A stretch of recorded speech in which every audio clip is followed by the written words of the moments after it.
back to my channel. Today I'm going to be doing reading only pink books in the month of February. So here is a stack that I have. The first book I'm going to be reading in February is none other than a romance, and it's completely pink. It is Love in Other Words by Christina Lauren. This book has gotten so much hype over the years. It has stood the test of time when people reread it and give it 5 stars all over again. I'm excited to read it for the very first time. It's a little over 400 pages, so this should be good. The second one I'll be reading is The Lonely Hearts Book Club by Lucy Gilmore. I have never read anything by Lucy Gilmore before. The book cover is so gorgeous to me. I literally love the colors. I love how all of these are meant to be bookshelves and how like there's a little cane here with a hand signifying like an old man, because it's about a friendship between a grumpy old man and a sweet librarian. So it's a cute storyline. I'm excited to see what I think about it. And then the last book I'm going to be reading is Not a Happy Family by Sherry LaPena. This is definitely off-brand for February because it's a psychological thriller, but it has pink on it, so I'm going to count it as part of this video. This has almost 350 pages. I'm excited to see what happens in this. This is my little stack, my little set list for the February pink reading video. Without further ado, let's get to reading.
Okay guys, so I am going to tell you guys what I thought about these books, my rating and my honest review in the order that I read them. So I read Love in Other Words first. Love in Other Words, I really liked this book, but I didn't love how it ended. Let me explain. I fully thought this was going to be a 5-star book. When I started reading this, I was like, wow, I love the kids, I love the romance, I love what's going on, I love the direction the plot is going, and I thought it had really great potential. The only thing was I didn't love how the two main characters in this story grew up. I didn't see their romance at all. Like literally 0% believability on them getting back together on their romance, simply because we actually didn't see any of their interactions. Every scene was months apart, and we didn't see any emotional growth. We didn't see any emotional maturity. We didn't see anything happen. The whole time, the main character was like, oh, I push everyone away. We never saw her open up to the love interest, to the male love interest. And the male love interest, at least in my opinion, seemed more like a man when he was a kid than when he was an adult. It was kind of a disappointment finishing this book and not loving the ending, because obviously, spoiler alert, they get together, and I just couldn't believe it. Like, I was just like, this feels like such a cop-out. I don't see how they reconnected at all. It just seems like they both grew up and now all of a sudden the author puts them together. Like, the love story was so well developed when they were kids, and that's the part that was 5 stars, but everything else was kind of, it just missed the mark for me. So in total, I gave this book, I think, let's just say 4 stars. Let's just go with a solid 4 stars. So Love in Other Words was a 4-star book for me. Then this book was a surprise. The Lonely Hearts Book Club by Lucy Gilmore is I think it's like a literary fiction. It doesn't seem like a woman's fiction to me, but as you can see, I tabbed it because it had the most amazing lines. It had the most funny and amazing scenes. I literally was laughing out loud with this book. I think out of all the characters, maybe 5 out of the 7 were my favorites. I liked the librarian. I liked the old man. I liked the librarian's friend. I didn't love the random lady across the street. She was so annoying. And I didn't like the librarian's fiance, that he was like super annoying. I didn't like any of the love interests in this book, honestly. It wasn't a romance book, but 2 of the main characters that get a perspective had a significant other. I didn't like either of them. And then there's this other character that's introduced later in the book. He was kind of indifferent to me. He got his own perspective, but it didn't do much for the storyline. And also his personality was just so random, and I feel like it was forced depth. I feel like the author wanted to make you feel something with his backstory, but it just didn't work for me because there was no development of this character. The only people that actually had some real emotional and personal development that made them more mature and better human beings was the librarian and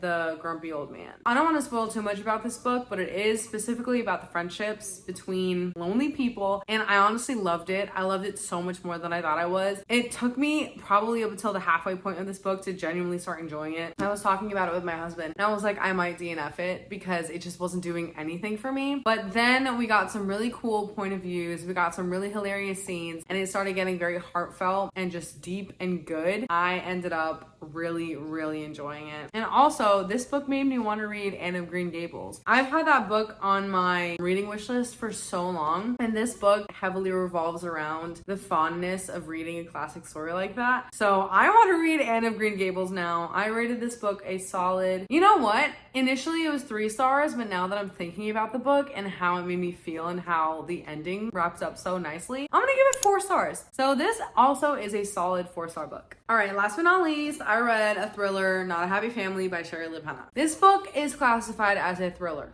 I was not thrilled for a second. It felt like I was watching a documentary with absolutely no music in the background to make it suspenseful, and the entire time the narrator's voice was completely monotone. I was not thrilled. I was not like, oh my gosh, what's gonna happen next? I honestly just wanted to figure out what happened just so I could be done with the book. Unfortunately, it was still a decent story. The mini reveals that are supposed to keep you wanting to turn the page were not that grand to make you want to keep reading or make you feel suspenseful or afraid or thrilled or like whatever the word is. It just didn't leave you hooked. Like, the cliffhangers were not really cliffhangers. It was just kind of like, whatever, this is happening. This is what this person said and thought. This is what that person said and thought. This is what this person thinks about what happened. This is how this person is going to figure out what happened. And you literally figure out what happened within the last page of the book. There's no climax to the story. It's just everyone is trying to figure out who did it. And at the very last page, like, the police never find out. This is a murder mystery, by the way. The police literally never find out. You get one scene of a flashback, and then you get one scene of the person who did it thinking about how they did it. And that's it. The book is over. And it's just like, okay, I went through all of this detective work for what? The big reveal was not a grand reveal. It was just simply a reveal, and it was kind of mediocre. So I gave this book 3 stars. I think it was a nice time. I enjoyed reading these books. They were definitely a surprise because I thought this one was going to be 5 stars. I thought I was going to DNF this one, and I thought I was going to be more interested in this one, but that's how it turned out. I am happy I did this video. This video was so fun. Thank you guys so much for watching. I hope that you guys